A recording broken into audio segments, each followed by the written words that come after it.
मंदिर की आत्मा। गांव बापस्ती की पहाड़ी पर एक मंदिर था जो कई वजहों से प्रसिद्ध था। बापस्ती के परिवारों में आपसी सौहार्द बना हुआ था। इसकी वजह उस मंदिर को ही बताया जाता है। अरे ओ विमला, ये इस मंदिर की कहानी क्या है रे? अरे ये मंदिर इस गांव के लिए बहुत ही शुभ है। अरे शुभ तो है, तो फिर भी लोग इस मंदिर से दूर क्यों रहते हैं? ये इतना वीरान क्यों रहता है? अरे बड़े बुजुर्ग कहते हैं कि मंदिर में आत्माओं का राज है जो लोगों की मदद करते हैं, लेकिन मंदिर से सभी को दूर भी रखते हैं। अरे ये कैसी आत्माएं हैं जो लोगों की मदद भी करते हैं और लोगों को मंदिर से दूर भी रखते हैं?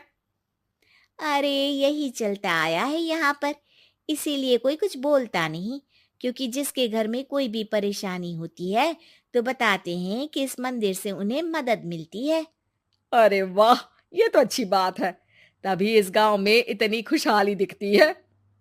तभी बाहर किसी की चीखने चिल्लाने की आवाज आती है। दोनों बाहर निकलती हैं तो देखती हैं कि गांव के एक बुजुर्ग रो रहे हैं क्योंकि शहर से उन्हें कोई बुरी खबर मिली है। अरे क्या हुआ चच्चा, रो क्यों रहे हो आप? हाँ चाचा, बताओ ना, हुआ क्या? अरे क्या बताऊं बेटे, मेरा बेटा शहर गया हुआ था कमाने, लेकिन आज खबर मिली है कि उसका एक्सीडेंट हो गया। वो अस्पताल में भर्ती है। अरे तो इसमें परेशान होने की क्या बात है चाचा, जाओ शहर और बेटे का इलाज करवाओ। हाँ चाचा, विमला सही कह रही है। आप शहर जाओ और इलाज करवाओ। अरे कैसे इलाज करवाऊं, अभी पैसे नहीं है और शहर के अस्पतालों में इलाज का खर्चा लाखों में आता है। अरे चाचा, भगवान पर भरोसा रखो, कहीं ना कहीं से मदद जरूर मिल जाएगी। बस आज का दिन कैसे भी काट लो। अरे अब तो बेटा थोड़ा समय काटना भी मुश्किल होता जा रहा है। देख कमला, तू ही समझा चाचा को। अरे पैसों का कहीं ना कहीं से इंतजाम तो जरूर हो जाएगा। अरे चच्चा, जब विमला कह रही है तो थोड़ा उस पर भी भरोसा रखो। चलो आपको घर छोड़कर आ जाती हूँ। उसके बाद कमला उन बुजुर्ग को लेकर चली जाती है और विमला मंदिर की ओर चली जाती है। विमला मंदिर की सीढ़ियों पर चढ़ते हुए दूर से नजर आती है। उसके बाद वो आंखों से ओझल हो जाती है। उसी रात उस बुजुर्ग के घर के बाहर एक थैला रखा हुआ मिला। बुजुर्ग उस थैले को देखते ही चौंक पड़ा क्योंकि उसमें 5 लाख रुपए रखे हुए थे। वो बुजुर्ग सुबह दौड़ा दौड़ा गांव के दूसरे बुजुर्गों के पास गया। अरे मंगल भाई सुनो, मेरे घर के बाहर ये पैसों से भरा बैग रखा हुआ मिला है। अरे किसका है ये भाई? अरे भैया, मुझे क्या पता। तभी उधर से कमला और विमला निकलती हैं। अरे बेटा सुन तो, देख ये क्या रखा हुआ था मेरे घर के सामने। कमला और विमला हैरानी से देखती हैं। अरे वाह, देख विमला, तूने कहा था ना कोई मदद जरूर करेगा। अरे भगवान सबकी मदद करते हैं, ये पैसों की मदद भी भगवान ने ही भेजी है। और क्या। अब चच्चा सोच क्या रहे हो, शहर जाओ और बेटे का इलाज करवाओ। ठीक है बेटियों, जो तुम कहो। चलो निकलता हूँ शहर, बेटे का इलाज करवाने के लिए।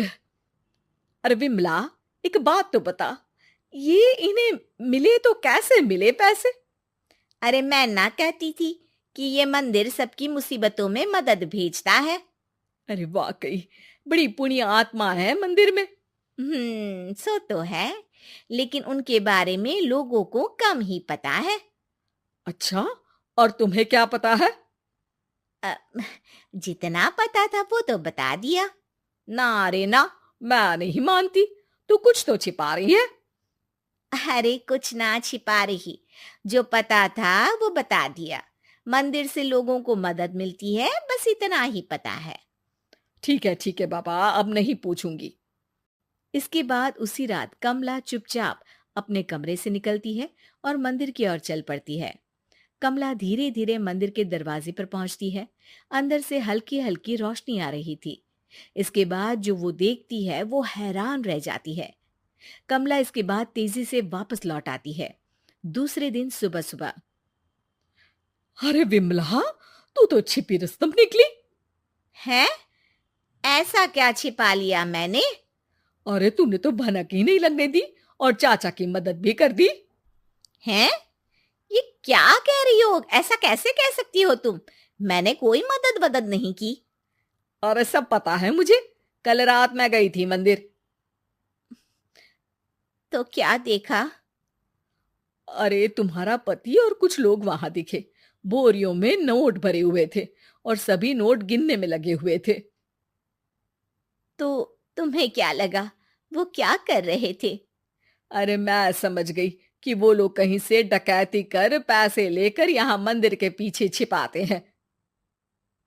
अब जब तुम जान ही गई हो तो बता देती हूँ, लेकिन ये बात किसी को पता नहीं लगनी चाहिए। मेरे पति डकैती नहीं डालते हैं, बस उन लोगों से पैसे छीनते हैं जिन्होंने गलत तरीके से पैसे बनाए हैं। और फिर लोगों की मदद करते हैं।